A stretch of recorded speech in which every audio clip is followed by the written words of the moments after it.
올해 여름 성경학교 공부하는 산상수훈의 첫 장인 마태복음 5장입니다. 산상수훈은 주님께서 이 땅에 세우실 하나님 나라의 기본 원리를 보여주고 있습니다. 마치 건축가가 어떤 집을 지을 것인지 보여주는 설계도와 같다라고 하겠습니다. 5장에서는 이 집에 들어가는 문은 어떻게 생겼는지, 이 집에 들어온 사람들이 보이는 특징은 무엇인지, 외관은 어때야 하는지, 그렇게 지을 수 있는 재료는 무엇이고 완성도는 어디까지인가 하는 걸 얘기하고, 6장은 구제, 기도, 금식 등을 예로 들어서 그것이 단순히 종교적인 의식을 잘 치르는 것으로 되는 일이 아니다 하는 것을 보여줍니다. 누가 봐도 훌륭하다고 말할 수밖에 없는 종교행위 안에도 위선이 스며들 수 있음을 알고 주의해야 하는 것이 하나님 나라의 특징이며, 그런 점에서 성도는 이 땅의 염려를 버리고 하늘의 보물을 쌓는 그의 나라와 그의 의를 먼저 구하는 특징을 가져야 하는 자들이다 하는 것을 알려주셨습니다. 그런 다음 7장은 주의할 점 몇 가지를 말씀하여 주십니다. 비판하지는 않되 분별은 해야 한다. 의를 이루려는 수고와 간절한 기도는 늘 병행되어야 하고, 또 사람들이 흔히 택하는 넓은 문과 넓은 길이 아니라 힘들고 어려워도 좁은 문과 좁은 길의 구원이 있으므로 그리로 가야 할 것이며, 또한 땅에 임한 하나님의 나라에는 거짓 선지자들의 활동이 허용되어 있으므로 그들을 주의하여 살필 책임도 성도들에게 있다. 이 집에 들어와 있는 사람들, 이 나라의 백성들은 그런 살핌도 필요하다라고 하였습니다. 그리고 마지막으로 심판과 관련된 얘기를 하셨습니다. 많은 사람은 주의 이름으로 선지자 노릇하고 주의 이름으로 귀신을 쫓아내고 주의 이름으로 많은 능력을 행한 것 등 여러 가지 종교적인 특색이 있으면 천국에 들어갈 증거다라고 믿고 있으나, 예수님께서는 오직 주님의 말씀을 믿고 순종하는 것으로만 그 점이 확인된다라고 하셨습니다. 이 말씀대로 짓지 않은 집은 반드시 무너질 것이다 라는 뜻입니다. 산상수훈은 이렇게 하나님 나라가 이 땅에서 시작하는 것부터 심판받는 것까지의 큰 그림을 보여주는 말씀이다 라고 할 수 있습니다. 하나님의 백성들은 이러한 특징을 가진 자들이며 또 이 말씀을 온 마음으로 따르려고 하는 자들이다 라는 의미입니다. 이런 흐름 가운데 올해 성경학교 공부하는 마태복음 5장에 나타난 내용을 다루고 있습니다. 하나님 나라가 어떻게 시작하고 또 그 이후의 특징은 무엇이고 무엇을 가장 귀한 목적으로 삼는 자들인가 하는 것에 대해서 말씀하여 주시는 부분입니다. 그 4번의 짧은 성경 공부 시간으로 이 부분을 소화하기는 어려울 것이나 선생님들이 더 열심히 기도하며 묵상하여 가르침으로 아이들에게도 이 하나님 나라의 본질이 조금이라도 더 분명하게 전달되는 시간이 되시기 바랍니다. 이 전체적인 내용은 부서별 강의를 통해서 확인하시기 바라며, 이 시간에는 이 첫 번째 과와 관련된 주제 하나만 살피기로 하겠습니다. 팔복 중 처음 4절로 이루어진 첫 번째 과는 하나님 나라가 어떻게 시작되는지, 이 나라는 어떤 사람을 백성으로 받아들이는가 하는 것을 알려준다고 하였습니다. 맨 처음 말씀이 이것이었습니다. 심령이 가난한 자는 복이 있나니 천국이 저희 것이며. 이 가난하다라는 사실은 누군가의 도움이 없으면 생존이 불가능하다라는 뜻입니다. 그런데 심령이 가난합니다. 심령이 가난하다는 것은 영혼이 죽을 지경이다라는 뜻입니다. 의를 갖지 못해서 하나님 나라에서 생존할 수 없는 상태를 가리킵니다. 완전한 거룩과 완전한 의로 다스리시는 하나님 나라에 거하기 위해서는 그에 부합하는 의가 있어야 됩니다. 하지만 사람은 그와 같은 의가 없습니다. 누가 도와주지 않으면 그 나라에서 생존할 수 없습니다. 그 상태를 심령이 가난한 상태다라고 합니다. 의가 충만한 부자라야 천국에 살 수 있을 것 같은데 놀랍게도 예수님은 그 시작할 때는 정반대의 특징을 가지고 있어야 된다라고 말합니다. 여기서 말씀하시는 경험을 가진 사람만 주의 백성이요 하나님 나라에 들어가는 문으로 제대로 들어온 사람이라 하는 것입니다. 그게 바로 심령이 가난한 사람이다. 그걸 아는 사람이다. 그걸 특징으로 갖고 있는 사람이라 하는 것입니다. 왜 그런가 하는 것은 이후의 말씀에서 알려주십니다. 다음은 심령이 가난한 사람에게 자연스럽게 나타나는 반응입니다. 애통하는 자는 복이 있나니 저희가 위로를 받을 것이며 라고 합니다. 아담 이후로 모든 인간은 본성부터 타락하여 의를 잃어버렸습니다. 특히 하나님께서 그 백성들에게 요구하시는 의의 수준을 올바로 이해하고 그에 비추어 자신을 정직하게 바라보는 사람은 자신의 심령이 가난하여 죽을 수밖에 없는 상태임을 깨닫게 됩니다. 하나님이 요구하시는 의의 완전한 수준에 비해 턱없이 모자란 자신의 의의 수준을 발견하기 때문입니다. 그리고 애통해할 수밖에 없습니다. 하나님의 마음을 아프시게 해드렸다라는 죄책감과 하나님의 법을 어겼다는 두려움, 그리고 도저히 완전하게 순종할 수 없는 자신의 영적 사망 상태를 확인한 가난한 심령은 하나님 나라에서 생존할 수 없는 영적으로 죽은 존재요, 그저 심판의 대상일 뿐이라는 걸 알고 애통해하는 것입니다. 지은 죄가 자기 가슴을 치게 만드는 것입니다. 하지만 그렇게 애통해하는 자에게 복이 주어질 것이다 라고 하십니다. 그 탄식하는 심령이 위로를 받아서 하나님의 백성으로 들어올 수 있다라는 뜻입니다. 그럼 어떻게 그렇게 그런 사람에게 위로가 주어지는가? 다음 구절에서 그 점을 드러내고 있습니다. 애통한 사람에게는 그 다음 과정으로 이러한 특징이 나타난다라고 합니다. 온유함입니다. 온유한 자는 복이 있나니 저희가 땅을 기업으로 받을 것이며 라고 하십니다. 일반적으로 온유하다라는 말은 성격이 부드럽다, 온순하다라는 정도로 사용되지만 성경에서 온유하다라는 말은 종이 주인에게 갖는 자세를 뜻합니다. 한 집에 살고 있어도 종은 아들의 모습과 같지 않습니다. 아들은 아버지에게 혼나도 아들이요 상속자입니다. 그 집의 모든 것을 자유롭게 누리며 필요를 느끼면 당당하게 아비에게 달라고 하거나 때로는 제 것처럼 가져다 쓰기도 합니다. 아들이기에 누리는 특권입니다. 하지만 종은 그렇지 않습니다. 아무리 주인의 신뢰와 사랑을 받고 주인의 집에 함께 거하는 종이라 해도 종은 주인의 소유물을 마음대로 가져다 쓸 수 없습니다. 뭐가 필요해도 반드시 주인의 은혜에 따른 허락이 있어야 가능한 법입니다.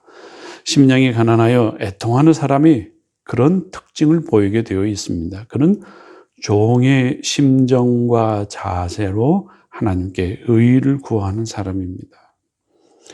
주인 되신 하나님께서 풍성하게 지니고 계신 의가 필요하지만 아들처럼 당당하게 요구하지 못하고 종의 자세로 구한다. 하나님의 처분에 맡긴다라는 것입니다. 그런데 그런 자가 복이 있다. 그런 자가 하나님의 백성이 되는 자격이 주어진다 하는 것입니다.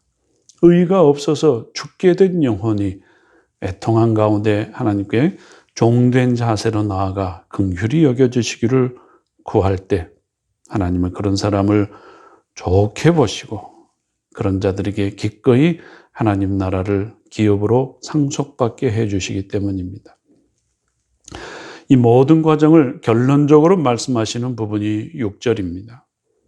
의에 줄이고 목마른 자는 복이 있나니 저희가 배부를 것이며. 앞에서 얘기한 모든 내용을 함축적으로 묘사하고 있습니다. 심령이 가난한 자가 궁극적으로 무엇에서 가난하였는지 여기서 확실하게 밝히십니다. 그는 의가 없는 사람이었습니다. 하나님 나라에 들어갈 만한 의가 없으며 누군가의 도움이 없으면 그 의를 채울 수도 없는 자였습니다. 또 스스로 그 의를 채울 수 없음을 알고 애통해하며 동시에 하나님 앞에 종의 자세로 나아가 의를 구하는 자였습니다. 의에 줄이고 목마르다라는 것은 그것을 굶주려 죽을 지경에 처한 사람이 양식을 구하는 것과 유사한 모습으로 찾는다라는 뜻입니다. 하나님 백성이 되는 사람에게는 이러한 특징들이 나타나게 되어 있습니다. 현재 우리나라의 식량 사정은 굶주린 사람을 쉽게 찾아볼 수 없지만 수년 전에 이제 북한의 식량 사정이 좋지 않았을 때 그쪽 형편을 몰래 찍은 동영상이 TV에 방영된 적이 있었습니다. 꽃제비라 불리는 아이들에 관한 영상이었는데 참 충격적이었습니다. 아이들이 장마당에 나와 구걸하거나 땅에 떨어진 것을 주워 먹고 연명하는 모습이었습니다. 부모는 대부분 먹을 걸 구하느라고 외지로 나갔다가 소식이 끊겼고 집에는 먹을 것이 없고 그렇다고 시장 사람들도 넉넉하지 않아서 어떻게 도와주지 못하고 아이들이 자기 힘으로 먹고 살아야 하는 그런 형편이었습니다. 좀 큰 또 힘 있는 애들은 작은 아이들이 얻어온 것을 뺏어 먹기도 하곤 하지만 어리고 약한 아이들은 이제 빌어 먹거나 주워 먹는 모습이었습니다. 너무 비참했습니다. 국수집에서 손님에게 국수를 이 봉지 같은 것에 넣어서 팔 때 넘겨주는데 그걸 담을 때 작은 국수 가닥 한두 개가 이 땅에 떨어지면 얼른 가서 주워 먹습니다. 이 장터가 뭐 우리나라처럼 시장터가 시멘트로 되어 있다거나 하는 것이 아니고 그냥 포장이 되어 있지 않아서 시커먼 사람들이 하도 많이 밟고 다녀서 흙도 시커먼데 또 그 시커먼 흙에 물이 여기저기 고여 있습니다. 거기 질퍽질퍽한 그 위에 떨어진 손가락 마디 하나, 한두 개 같은 그런 국숟가락마저도 얼른 떨어지면 얼른 가서 집어 먹는 것이었습니다. 그거 먹으려고 손님이 찾아오면 그때부터 유심히 지켜보는 것부터 이 영상에 자세히 나와 있었습니다. 너무 비참한 현실이었습니다. 또 뭐 음식 파는 식당 같은 곳에서는 거기는 또 식당도 제대로 된 것이 아니고 칸막이도 없이 뭐 홀도 없이 그냥 길거리에서 이렇게 국수 같은 거 말아서 파는데 이 손님이 남기고 간 국물이라도 주인이 치우기 전에 얼른 가서 먹으려고 기회를 엿보는 아이들도 있었습니다. 그렇게 하다가 또 혼나기도 하는데도 먹고 살아야 되니까 그렇게 참 애절한 모습으로 음식을 구하고 있었습니다. 그런데 굶주린 사람은 그렇게 필사적으로 음식을 구하는 것이 너무도 자연스럽습니다. 마찬가지로 심령이 가난한 사람은 의에 줄이고 목마른 사람이며 그 점에서 애통함을 느끼는 사람은 이 꽃제비들처럼 간절한 자세로 온유한 자세로 자기 영혼의 양식을 찾게 되어 있습니다.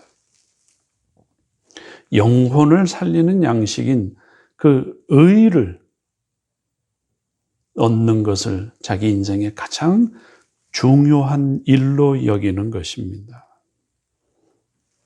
그렇게 해서 의를 간절히 찾는 사람은 하나님께서 제공하시는 의를 먹고 배부름을 얻음으로써 하나님의 백성으로 살아가는 복을 얻게 된다라고 주님께서 말씀하고 계십니다. 비로소 그때 신자로 출발하는 것이며 하나님의 나라가 또 한 명의 거듭난 영혼을 얻게 되었다라는 것입니다.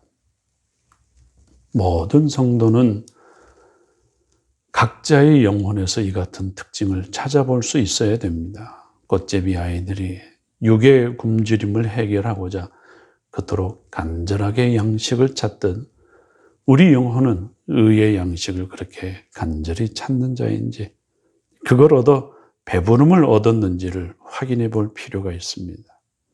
하나님 나라는 이와 같은 방식으로 세워지게 되어 있습니다. 성도는 이런 특징을 가졌을 때에야 비로소 하나님의 나라에 들어갔다라고 말할 수 있습니다.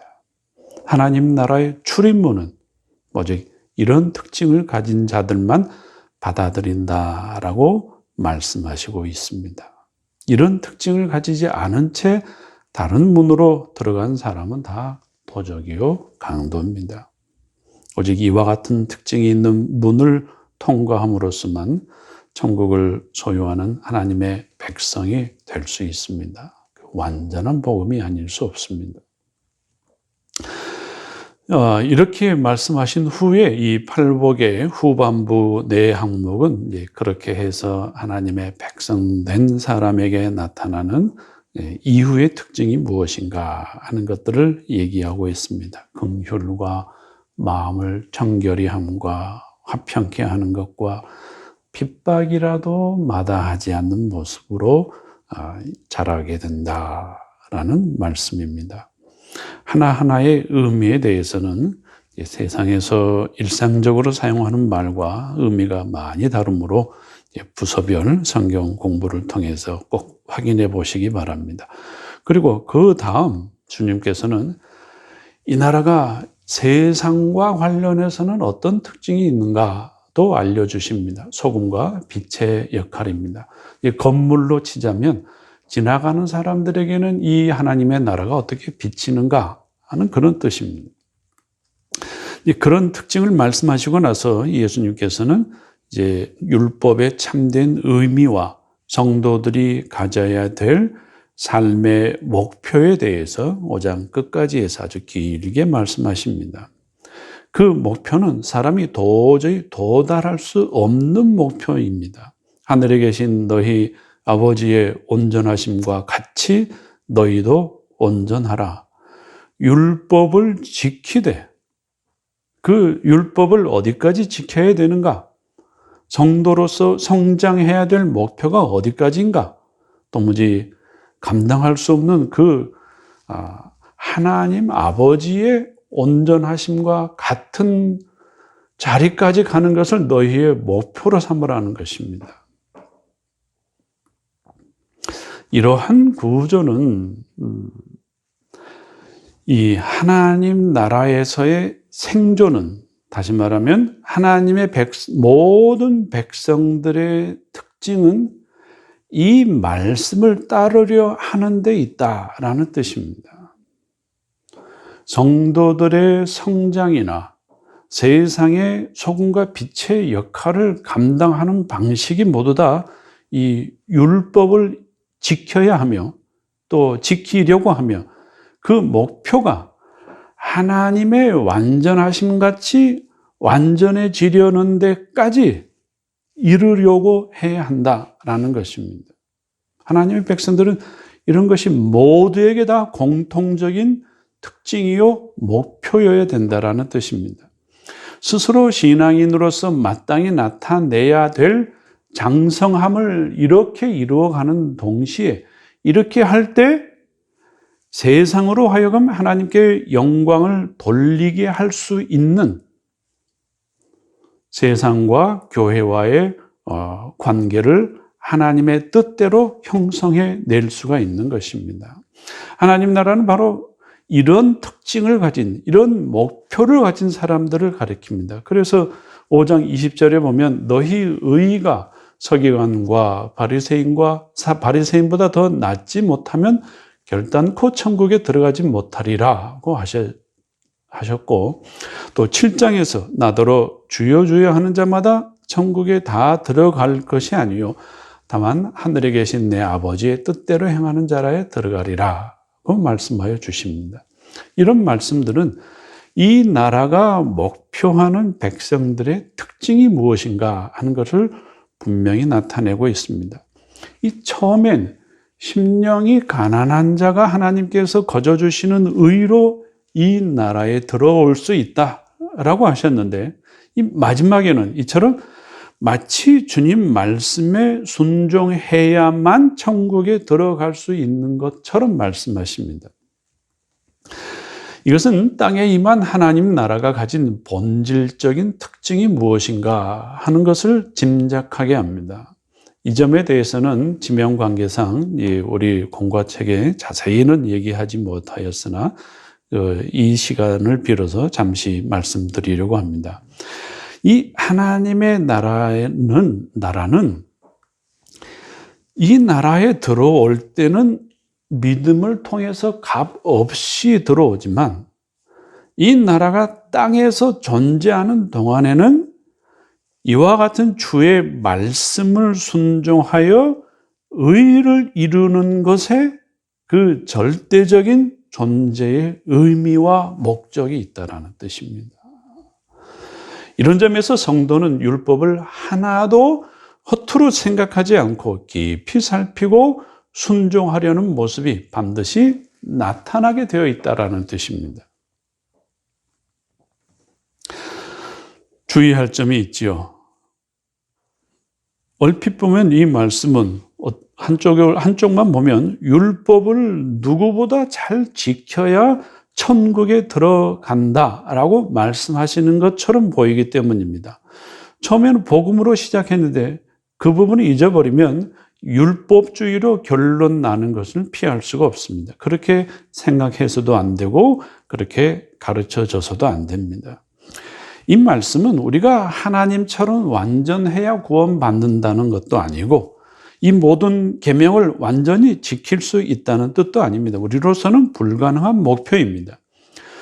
누가 여호와 하나님의 온전하심까지 이룰 수 있겠습니까? 그런데도 예수님께서 마치 율법을 다 지켜야 천국에 들어가는 것처럼 말씀하신 것은 이 출생과 성장의 관계다라고 말할 수 있습니다. 출생이 있으면 생명의 작용으로 성장이 반드시 나타나게 되어 있듯이 우리가 이 나라에서 태어난 사람이라면 그 태어났다는 생명의 증거가 성장으로 나타나게 되어 있다라는 것입니다. 우리는 율법을 지켜야 이 나라 백성으로 출생하는 것이 아닙니다. 이미 심령이 가난한 자가 복이 있다라는 말씀에서 그 점을 알려주셨습니다. 죽어있는 영혼이었는데 애통해하고 온유한 자세로 그저 의를 구했더니 이 나라에서 살 수 있는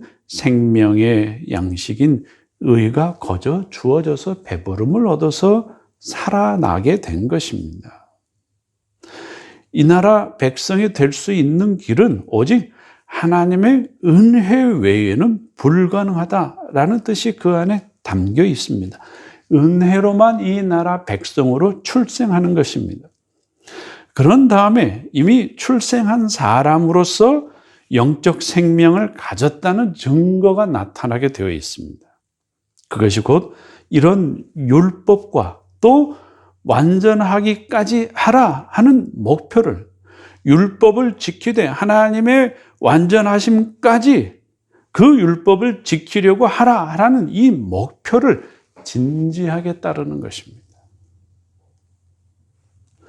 그 일이 하나님 백성으로 성장하는 과정에서 얼마나 중요한 법칙인지를 반드시 기억해야 한다라는 뜻에서 예수님께서 율법과 관련해서 이와 같이 엄중하게 말씀하신 것입니다. 사람이 태어나는 것만 중요하겠습니까? 태어난 뒤에 뭘 할 거냐도 태어나는 것만큼이나 중요하지 않습니까? 태어난 것 정말 귀한 일입니다. 그러나 그 이후로 사는 것도 못지않게 중요한 일입니다. 하나님의 나라의 백성들은 그 두 가지를 함께 중요하게 생각하는 것입니다. 모든 성도는 이런 계명들을 지켜서 행하는 일에 완전하려고 애쓰는 것을 자기 인생의 최고의 목표로 삼아야 한다라는 뜻에서 이렇게 말씀하신 것입니다. 이 점에서 혼돈하는 사람들이 많습니다. 어떤 사람들은 율법을 어느 정도 지켜야 이 나라에 들어올 수 있는 것처럼 생각하기도 하고, 또 어떤 사람은 이 나라에 들어온 후에 가져야 할 의의 목표에 대해서 주님의 말씀과 전혀 다른 생각을 갖고 있기도 합니다. 어차피 우리가 도달할 수 없는 목표니까 별로 신경 쓸 것도 없다라는 자세를 갖는 사람들도 있습니다. 주님의 말씀을 지키고 사는 일에 관심을 두지 않는 것입니다. 그런 사람은 태어나기는 했는데 자기가 왜 태어났는지, 태어난 목적이 무엇인지를 망각하고 생각하지 않고 멋대로 짐승처럼 사는 사람과 같습니다. 둘 다 틀린 자세입니다. 균형과 순서를 잘 가져가야 됩니다. 의가 없어 죽게 된 자가 그저 하나님이 주시는 복을 따라 의를 얻어 이 나라의 백성으로 출발할 수 있고, 그렇게 출발한 뒤에는 그의 최고의 목적이 율법을 따라 하나님의 완전하심에 이르려고 애쓰는 것입니다. 땅에 세우신 하나님 나라에 들어온 사람들은 모두 다 그 점에서 이런 점에 대한 공통점을 보이게 되어 있습니다. 너희는 먼저 그의 나라와 그의 의를 구하라 하는 말씀과도 같습니다. 산상수훈 전체가 이런 흐름을 얘기하고 있습니다. 하나님의 백성으로서의 생명의 시작은 오직 은혜요. 그 생명의 증거와 성장의 특징은 율법을 온전히 지키려고, 하나님의 말씀을 온전히 따르고 순종하려는 모습으로 확인된다. 그것이 이 세상, 이 땅에서 하나님의 백성으로 존재하는 생명의 의미다. 생존의 이유다라는 것입니다. 그런 점에서 예수님께서는 이미 심령이 가난한 사람, 의에 줄이고 목마른 사람이 이 나라의 백성으로 시작할 수 있다는 사실을 알려주신 후에 마치 율법을 다 지켜야 천국에 들어갈 수 있는 것처럼 단호하게 말씀하셨던 것입니다. 짧은 공과 시간에 이런 점들이 빠지지 않고 전달될 수 있게 하기가 참 쉬운 일은 아니지만 선생님들이 철저히 준비하시고 또 먼저 순종하시면 그를 통하여 이같이 복된 하나님의 나라가 더욱 견고히 세워져 갈 것이고 또 전달될 수 있으리라 믿습니다. 우리가 현재 지어가고 있는 교회가 바로 이 같은 말씀의 도면대로 지어지고 있는 교회여야 됩니다. 이렇게 지어가도록 힘써야 됩니다. 더욱 자세히 이 도면을 살피며 이 도면대로 지어가도록 하는 것이 우리의 생존의 의미이기도 합니다. 올 한 해도 하나님 나라의 이 기본적인 도리가 주님의 어린 양떼들에게 잘 전달되기를 바랍니다.